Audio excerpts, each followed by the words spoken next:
Wala natin ang orange. Saan ka lagay itong orange mo?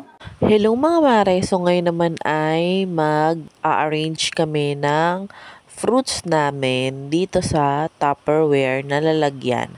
So naalala nyo pa ba itong lalagyan na ito? So siguro sa mga 90s, 80s kids dyan, matatandaan nyo itong Tupperware na ito na sobrang tibay talaga. Simula nung bata ako, ito na talaga yung nilalagyan namin ng mga fruits namin dito sa bahay nila mama. So, kahit nung luma pa yung bahay namin, ito na talaga yon. So, before nga, sabi ko sa mama ko, dati, nakokompleto pa namin yung 13 fruits o kaya 12 fruits. Pero ngayon, hindi na kami masyado naniniwala sa ganun. So, kung ano na lang yung fruits na meron sa palengke, yun yung bibilhin. At kung ilan lang ang mabili, yun lang. Kasi ang mahal na rin talaga ng bilihin.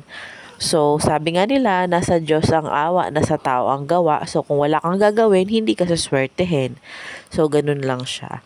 So, ayan, patapos na po ang ating New Year's Eve fruits. So, yan, pangsalubong sa ating bagong taon for fruitful year. So, kung nagustuhan nyo ang ating video, paki-like and follow kami sa Mami Devi page namin, Facebook and TikTok. I-follow nyo rin po kami sa TikTok at sa aming Instagram, I am Debbie21.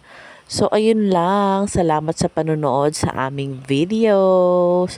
Like, share po sana. Salamat po. Manigong bagong taon para sa lahat. Ayun lang. Salamat.